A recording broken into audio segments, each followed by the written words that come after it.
నమస్తే అందరికీ నమస్కారం. వెల్కమ్ టు మనం టీవీ. నేను మీ పవన్ బెసవాడ. మనతో పాటు శేఖర్ భాష గారు, ప్రముఖ ఆర్జే ఉన్నారు. నమస్తే. నమస్తే. ఇక్కడ లావణ్యకి, రాజ్ తరుణ్‌కి ఆల్రెడీ పెళ్లయిపోయింది. దానికి సంబంధించిన వీడియోని మనం ఇప్పుడు స్క్రీన్ పైన చూస్తున్నాం. వాళ్ళ అమ్మ అంటే రాజ్ తరుణ్‌కి సంబంధించిన వాళ్ళ అమ్మా నాన్నగారి దగ్గర వాళ్ళిద్దరు ఆశీర్వాదం తీసుకోవటం, వాళ్ళు ఆశీర్వదించడం, పిల్లా పాపలతో సుఖముండండి, మాకు ఒక మనవరాలనో, మనవడిని ఇవ్వండి అంటూ వాళ్ళు ఆశీర్వదించడం క్లియర్‌గా తెలుస్తుంది. ఈ వీడియో గురించి ఏం చెబుతారు ముందు? దీని తర్వాత ఇప్పటికే లావణ్య, రాజ్ తరుణ్ ఆ ఇంటిని ఏదైతే ఇంటి గురించి ఇష్యూ జరుగుతుందో, ఆ ఇంటిని ఒక ప్రముఖ పొలిటీషియన్‌కు అమ్మేశారని చెప్పేసి వార్తలొస్తున్నాయి. అందులో ఎంత నిజం ఉంది? దీనిపైన మీరేం చెప్తారు?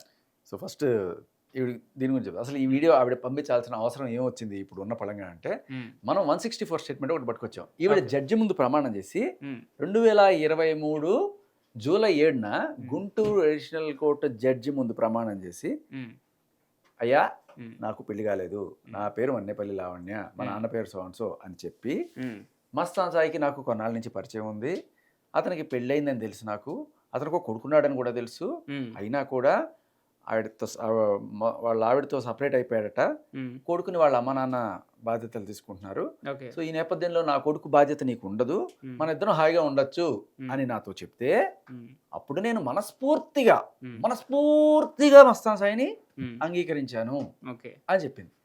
అండ్ ఆవిడ పెళ్లి కాలేదని చెప్పింది, అది కూడా జడ్జి ముందు చెప్పింది.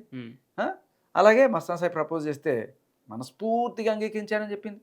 తర్వాత మస్తాన్ సాయితో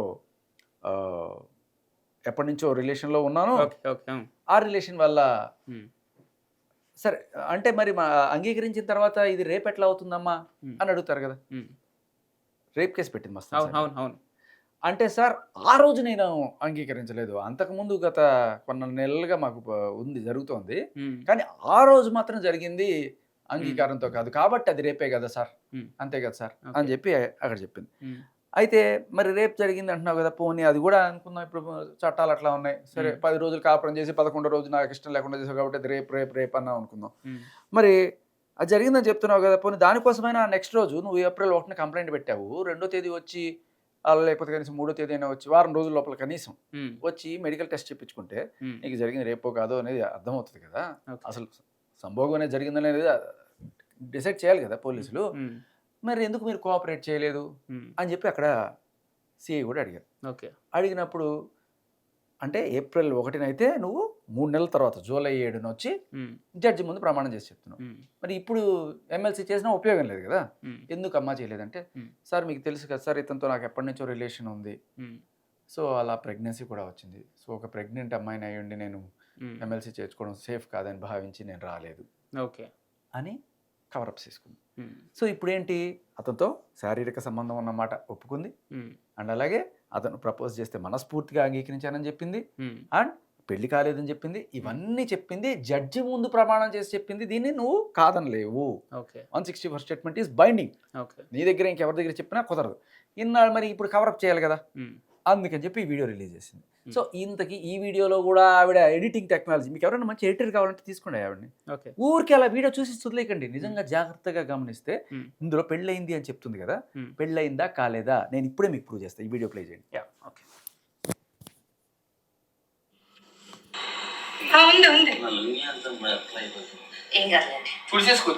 సో బేసికలీ ఇది ఒక ఏదో పండగ రోజు, వినాయక చవితి ఏదో పండగ రోజున ఏదో పూజ జరిగింది వాళ్ళ ఇంట్లో, పూజ జరిగినప్పుడు మేబీ వాళ్ళు అప్పుడు ఫ్రెండ్స్గా ఉన్నారో లేకపోతే నిజంగా రిలేషన్లో ఉన్నారో వాట్ ఎవర్ ఉన్నారు అనే విషయం వీళ్ళకి కూడా తెలిసి ఉండొచ్చు, పెద్ద తప్పేం లేదు, ఆశీర్వాదం తీసుకుంటే తప్పేం లేదు.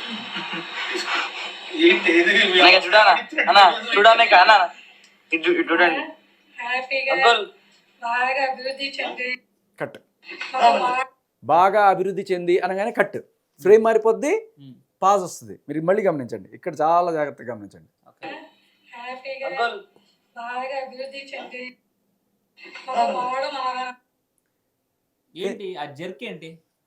అదే editing technology of Lavanya. Okay, ఇప్పుడు మీరు పూర్తిగా చూడండి. ఓకే,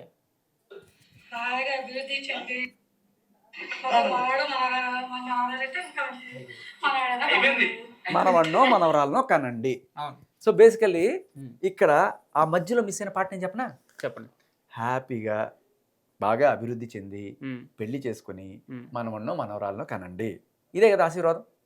ఓకే, సో ఒకవేళ గనక అక్కడ అది కట్ చేయాల్సిన అవసరం ఎందుకు వచ్చింది అంటే పెళ్లి చేసుకొని వాళ్ళ అమ్మ నాన్న ఏం కోరుకుంటున్నారు, ఎవరమ్మ నాన్న అయినా సరే ఇద్దరు మేము లవ్ చేసుకుంటున్నాం అంటే హ్యాపీగా పెళ్లి చేసుకొని శుభ్రంగా పిల్లల్ని కానండి అని ఆశీర్వదించింది. కానీ ఇప్పుడు ఆ పెళ్లి చేసుకొని అనే వర్డ్ కనుక ఇక్కడ వచ్చింది అనుకో, దాని అర్థం ఏంటి, పెళ్లి కాలేదు అని తెలిసిపోతుంది కాబట్టే పెళ్లి చేసుకొని అన్నారు. ఓకే, మరి ఇప్పుడు ఆ పెళ్లి చేసుకుని అనే వర్డ్ ఉంటే దట్ ఇట్ సెల్ఫ్ ప్రూవ్స్. అవును, అందుకని ఆ టెక్నాలజీ మీరు మళ్ళీ ఒకసారి మీ చెవులారా కళ్ళారా గమనించండి. హ్యాపీగా బాగా అభివృద్ధి చెంది వాడు మన నాన్నైతే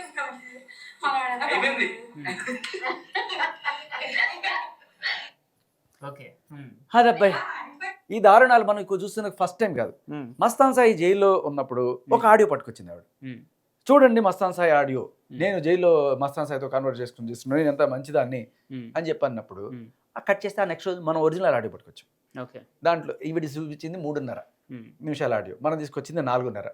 ఆ తర్వాత ఆవిడ మధ్యలో లేపేసిన పార్ట్లు, తర్వాత చివరి పార్ట్ మొత్తం క్లియర్గా చూపిస్తే మస్తాన్ సాయి క్లియర్ కట్గా ఆవిడదే తప్పు అని చెప్తున్నాడు. ఇక్కడ సో అది మనం కళ్ళారా చూసాం, పచ్చి మోసం ఎలా చేస్తుంది, ఎడిటింగ్లో ఎలా చేస్తుంది అని చెప్పి. వాట్సాప్ చాట్లు కూడా క్రియేట్ చేస్తుంది. ఎలా తెలుసా, ఇప్పుడు నీకు నాకు మధ్య శేఖర్ భాష పవన్ దగ్గర 1 లక్ష రూపాయలు తీసుకొని ఈ వీడియోకి సంబంధించి ఇట్లా చెప్పాడు అని చెప్పడానికి ఏంటంటే 2 ఫోన్లు ఉంటాయి ఆవిడ దగ్గర. ఒక దాంట్లో పైన పవన్ అని ఒక నెంబర్ ఫీడ్ చేస్తుంది, ఇంకో దాంట్లో శేఖర్ భాష అని నెంబర్ ఫీడ్ చేస్తుంది. మన ఇద్దరిని చాట్ చేసుకున్నట్టు ఆవిడే చాట్ చేసుకుంటుంది. ఓకే, చేసుకొని మీడియా ముందుకు వచ్చి సార్ చూడండి సార్, ఇది చూడండి సార్ అని చెప్తుంది. సో ఇది ఆవిడ టెక్నాలజీ.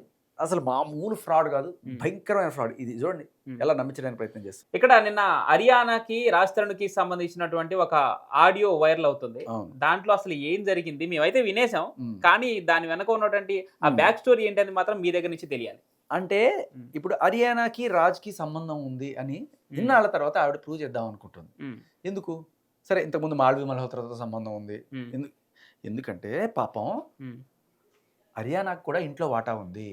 ఓకే, ఇప్పుడు రాజ్తో ఆవిడ సంబంధం పెట్టుకుంది కాబట్టి ఆవిడకి ఇంట్లో వాటా ఉంది అని చెప్పి ఆవిడ క్లెయిమ్ చేస్తుంది కదా.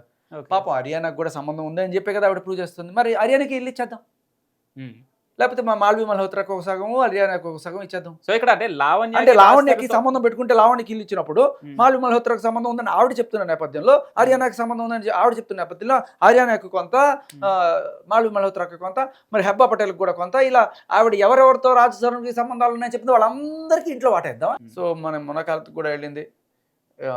అంటే ఎందుకంటే ఇక్కడ ఆవిడ ప్రూవ్ చేస్తున్నప్పుడు అంటే వాళ్ళతో సంబంధం ఉంది వీళ్ళతో సంబంధం ఉంది ప్రూవ్ చేసుకుంటుంది, కానీ ఆవిడతో సంబంధం ఉందని ఎక్కడ ప్రూవ్ చేసుకుంటుంది. ఇక్కడ ఒకటే డౌట్ ఏంటంటే ఈ టైంలో ఎందుకు రిలీజ్ చేస్తుంది వాటిని. కరెక్ట్, ఎప్పుడైతే ఇల్లు వాళ్ళ నాన్న వాళ్ళ అమ్మ వాళ్ళ ఇంట్లోకి ఎంట్రీ ఇచ్చారో, సో ఆవిడకి ఇష్టం లేదు.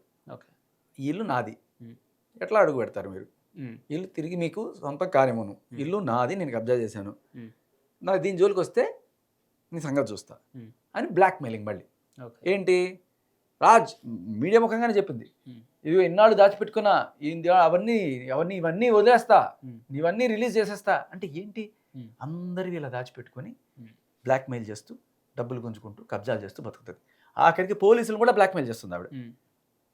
ఆయన ఎవరో పాపం వీడియోలు పెట్టుకొని ఆయన పాపం ట్రాన్స్ఫర్ అయింది కదా ఆ స్టేషన్కి సంబంధించిన ఆయన, ఆ రకమైన బ్లాక్మెయిల్ కాదు. ఇప్పుడు ఏమీ లేదనుకో నేను బ్లాక్మెయిల్ చేయడానికి, నేను సూసైడ్ చేసుకుని చచ్చిపోతాను నీ పేరు రాసి, అది కూడా బ్లాక్మెయిల్. పోలీస్ స్టేషన్కి వెళ్ళి పోలీస్ స్టేషనే బ్లాక్మెయిల్ చేస్తుంది. బేసికలీ ఇప్పుడు ఒక తప్పుడు కేసు పెట్టింది పోయి నన్ను కొట్టేశారు, 15 మంది వచ్చారు నన్ను కొట్టేశారు, ఒక్క దెబ్బ ఒక గీత ఏమన్నా ఉందా, ఇంట్లో చూపిస్తుంది. మళ్ళీ ఇంట్లో పగిలిపోయిన వస్తువులు ఇంట్లో తలిపేసుకుని నువ్వే పగల కొట్టుకున్నావేమో ఎవడో తెలుసు. మొన్న ఆ ఇష్యూ జరిగిన రోజు కోర్టుకి ఏదో సీసీటీవీ ఫుటేజ్ అవన్నీ ఇస్తా అని చెప్పింది. ఇంట్లో 10 మంది వచ్చి నన్ను అక్కడెక్కడ టచ్ చేసి కోర్టుకి ఇవ్వడం ఏంటండి, అసలు ఎఫ్ఐఆర్ అయితే కదా తర్వాత కోర్టుకి వెళ్ళేది. ఎఫ్ఐఆర్ అవడానికి కనీసం నువ్వు మినిమం ప్రాథమిక ఆధారాలు చూపించాలి. ప్రైమా ఫేసి అంటే ప్రాథమిక ఆధారాలు ఇస్తే అప్పుడు ఎఫ్ఐఆర్ అవుతుంది. నేను కొట్టినట్టుగా కానీ, తిట్టినట్టుగా కానీ, లేకపోతే మీరు దాడి జరిగినట్టుగా కానీ ఏదైనా ఒక్క ఆధారం నువ్వు ఇచ్చా. ఇప్పటికీ లావణ్య ఉంటున్న ఆ ఇంట్లో అంటే రాజ్ తరుణ్కి సంబంధించి అంటే వీళ్ళని ఏదో రకంగా ఇప్పుడు వృద్ధ దంపతులు వీళ్ళు కొట్టారంటే ఎవరు నమ్మరు, కాబట్టి ఎవరో వచ్చి నన్ను కొట్టారు వీళ్ళు తీసుకొచ్చి కొట్టించారు అని చెప్పి వీళ్ళ మీద ఏదో రకంగా మనుషులను బ్లాక్మెయిల్ చేయాలి. ఇక్కడ ఇప్పుడు ఇంకా ఏదో అకృత్యాలు జరుగుతున్నాయి ఆ ఇంట్లో అని చెప్పేసి డౌట్ వచ్చిందంట, మరి నిజమేనా? అందుకనే కదా వీళ్ళు వచ్చింది. అందుకేనా అంటే రాజ్ తరుణ్ పంపించాడా స్వయంగా వీళ్ళని? రాజ్ తరుణ్కి పంపించడానికి అంటే రాజ్ తరుణ్ కన్నా ఆయన పెద్ద ఆయన హీ కెన్ టేక్ యాక్చువల్గా మనం కూడా అడగడం జరిగింది ఆ రోజు రాజ్ తరుణ్ గారి తండ్రి గారిని మనం అడగడం జరిగింది. ఇక్కడ మీ వెనక రాజ్ తరుణ్ ఉండే మిమ్మల్ని ఇక్కడ వరకు పంపించాడా, ఇంట్లోకి వెళ్ళండి అది మన ఇల్లు అని చెప్పి రాజ్ తరుణ్ పంపించాడంటే మేము వచ్చిన విషయం రాజ్ తరుణ్కి తెలియదు అని చెప్పి ఆయన గారు చెప్పడం జరిగింది. విషయం మరి తెలియకుండా ఎందుకు వచ్చారు? పాయింట్ ఏంటంటే రాజ్ తరుణ్ భయస్తుడు, రాజ్ తరుణ్ ఈ పని ఎప్పుడో చేస్తుండాల్సింది, అలా చేయకుండా తాత్సారం చేసుకుంటూ షూటింగ్లు అని చెప్పి తిరుగుతున్నాడు. ఓకే. ఇంకో పక్క ఏంటంటే వీళ్ళకి నోటీసుల మీద నోటీసులు వస్తున్నాయి. ఎవరికి? రాజ్ తరుణ్ అండ్ ఫ్యామిలీకి. ఏంటంటే ఈ అపార్ట్మెంట్లో ఇంటి నంబర్ 13లో చాలా మీరు చెప్పినట్టుగా కృత్యాలు జరుగుతున్నాయి. డ్రగ్స్ కావచ్చు, లౌడ్ సౌండ్స్ కావచ్చు, ఆవిడ ఎవరెవరినో అనాథరైజ్డ్ పర్సన్స్ తీసుకొచ్చి అర్ధనగ్నంగా డాన్సులు కావచ్చు, లేకపోతే స్విమ్మింగ్ పూల్లో వీడియోలు కావచ్చు, ఇవన్నీ కూడా ప్రశ్నిస్తే వాళ్ళనే గట్టిగా తిట్టడం, కనీసం మెయింటెనెన్స్ కూడా కట్టకుండా చాలా దారుణంగా ఉందండి పరిస్థితి. సో దయచేసి ఇటువంటివి మేము ఎంకరేజ్ చేయం. ఆల్రెడీ ఆవిడ ఒక క్రిమినల్, 45 రోజులు చెంచల్గూడ జైల్లో ఉండొచ్చిన మనిషితో ఇట్లా మేమందరం కూడా చేసుకుంటున్నాం అంటే ఒక ఎలైట్ కమ్యూనిటీలో మా కర్మ అనుకుంటున్నాం అది. సో అటువంటి వాళ్ళు మీరు ఇక్కడ ఉండించడమే తప్పు. బట్ ఆవిడ ఉంటూ మళ్ళీ ఇంకా అదే కంటిన్యూ అవుతే ఈ కమ్యూనిటీకే చెడ్డ పేరు. దీనికి రెస్పాన్సిబిలిటీ మీరే తీసుకోవాలి. Because it is your flat, you are allowing this person. ఆ అమ్మాయి చేసే అన్నిటికీ నువ్వే రెస్పాన్సిబుల్ అవుతావు అని చెప్పి 1 కాదు 2 కాదు 3 నోటీసులు వచ్చినాయి. సో ఇప్పుడు ఏమవుతుంది, రాజ్ తరుణ్ మీద ఇద్దరు కేసు పడచ్చు. మీరు ఇట్లాంటి అసాంఘిక కార్యకలాపాలు చేస్తున్న వ్యక్తులను ఇక్కడ తీసుకొచ్చి మా కమ్యూనిటీ పరువు తీస్తున్నారని. లేదు, ఆ ఇంటిని సొసైటీ వాళ్ళు మొత్తం హ్యాండ్ ఓవర్ చేసేసుకుని ఇవన్నీ అయ్యేదాకా చేసేసేయచ్చు. ఈ టైంలో మొత్తం ఇల్లు చేజారిపోతుంది అని చెప్పి వాళ్ళు భావించి ఇవి ఏమన్నా ఉన్నాయా లేదా అనేది ప్రూవ్ చేసి చూసుకుందాం అని చెప్పి ఆయన వచ్చారు. వృద్ధ దంపతులు కాబట్టి వాళ్ళకి సహాయార్థం 2-3 వచ్చి ఉంటారు. సో వాళ్ళని లోపలికి పోనివ్వకుండా ఉండడానికి ఏం చేయాలి, వీళ్ళని కొట్టేశారు, వీళ్ళని తప్పేశారు. అది తేలితే కానీ నేను ఇక్కడ చేయను. నిన్న మరి పోలీస్ స్టేషన్లో కేసు నమోదు చేసినట్టు తెలుస్తుంది లావణ్య, మీరు కూడా ఉన్నారా ఆ కేసులో? మీ మీద కూడా ఉందా? నమోదు చేసుకున్నామండి. నమోదు అంటే ఏముంది, కంప్లైంట్ ఇవ్వడం. కంప్లైంట్ ఇస్తే తీసుకోలేదనే కదా ఇప్పుడు నేను వెళ్ళి చచ్చిపోతా అంటే ఏంటి, బెదిరిస్తావు. నీకు ఇన్నాళ్ళు పబ్బం గడిచింది, ఎవరో ఉన్నారు నీకు తెలిసిన వాళ్ళు కాబట్టి రామ్మా రా, రాగానే మేము కేసు పెట్టేస్తామని చెప్పి పెట్టారు. తెలుసు కదా. సో ఇంకా ఎంతమంది ట్రాన్స్ఫర్ అయిపోవాలి, ఎంత చెడ్డపేరు రావాలి ఒక స్టేషన్కి. రైట్. సో ఇప్పుడు హర్యానా కాల్ బయటకు వచ్చింది కదా, అది ఏంటంటే మీకు చాలా రోజుల క్రితం లావణ్యది ఒక కాల్ వచ్చింది. చింటూ మంచం కోళ్ళు, చాలా ఫేమస్ కాల్ అది. ఓకే. చింటూ లావణ్య వాళ్ళ గత స్మృతులను నెమరు వేసుకుంటూ ఆ రోజున మంచం కోళ్ళు ఎందుకు నీ తలకి తగిలాయి అని చెప్పి చింటూ గారు వాళ్ళ సరస సంభాషణలని చెప్తూ ఉంటాడు. చెప్తుంటే సరే తర్వాత 5 ఏళ్ల తర్వాత ఏంటి ఇప్పుడు పరిస్థితి, ఇప్పుడు కూడా నువ్వు నాకు అంతేనా అంటే అప్పుడు ఇప్పుడు ఎప్పుడు నువ్వే చింటూ, నాకు అలాగే ఉండాలని ఉంటుంది ఇది వచ్చే అని చెప్పి చెప్తుంది. ఓకే. సో ఇదేంటమ్మా అని చెప్పి బయటకు వచ్చిన తర్వాత ఆవిడ సమాధానం చెప్పుకోవాల్సిన పరిస్థితి. సో అప్పుడు సమాధానం పాపం ఆవిడ ఏం చెప్పింది, మీరందరూ తప్పుగా అర్థం చేసుకున్నారు. ఇది మస్తాన్ సాయిని ఉడికించడానికి నేను చింటూ కలిసి ఇలా కావాలనే కాన్వర్జేషన్ మాట్లాడి అది మస్తాన్ సాయికి పంపించి వాడిని ఉడికించాం. అదేంటమ్మా నీ మొగుడు రాజ్ తరుణ్ అంటున్నావు కదా, మరి వాడిని ఉడికించడం ఏంటి అని చెప్పి కూడా డౌట్లు వచ్చింది. మరి దానికి ఇంకేదో కవర్ పేజ్ వేసింది. బట్ బేసికలీ ఏంటంటే అది నిజం కాదు. ఆ మంచం కోళ్ళు అనేది ఆవిడ క్రియేట్ చేసింది. ఎందుకు అంటే మస్తాన్ సాయిని వదిలించుకోవడానికి. మస్తాన్ సాయిని నా ఎంబడబడుతున్నాడు, వాడిని ఎలా వదిలించుకోవాలి అని చెప్పి నేను ప్లాన్ చేసి నాకు వీడితో సంబంధం ఉందని చెప్పడం వల్ల వీడు నన్ను వదిలేస్తాడు అనే ఒక అద్భుతమైన ఐడియా. సిమిలర్లీ లావణ్య నుంచి నేర్చుకున్న రాజ్ తరుణ్ హర్యానాతో నాకు సంబంధం లేకపోయినా కూడా, ఏ విధంగా అయితే ఈవిడికి చింటూతో సంబంధం లేకపోయినా కూడా నాకు ఉంది అని పాపం ఆవిడ మీద ఆవిడ వేసుకొని మస్తాన్ సాయిని దూరం చేసుకుందాం అనుకుందో, ఇలాంటి ఈ దరిద్రాన్ని నేను కూడా వదిలించుకుందాం అని చెప్పి రాజ్ తరుణ్ హర్యానాతో నాకు ఉంది అని చెప్పి వాళ్ళిద్దరి మధ్య ఒక కాన్వర్సేషన్. మరి ఇంత దారుణంగా మంచం కోళ్ళు లేదులేండి, వాళ్ళు డైరెక్ట్ గానే మాట్లాడారు. వీళ్ళు నేను తెలియతే అట్లా లేవు కదా, వాళ్ళు డైరెక్ట్ గా వీళ్ళిద్దరు కలిసి ఫోన్ చేశారు. తనకు ఫోన్ చేసి మేము ఇద్దరం రిలేషన్ లో ఉందాం అనుకుంటున్నాం, you get out of this అన్నట్టుగా డైరెక్ట్ గా చెప్పేశారు.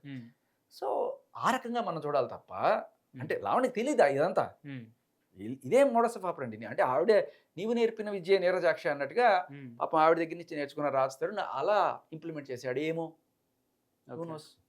అది సమాధానం దొరుకుంటుంది మీకు, లావణ్య గారికి కూడా. రైట్. Thank you.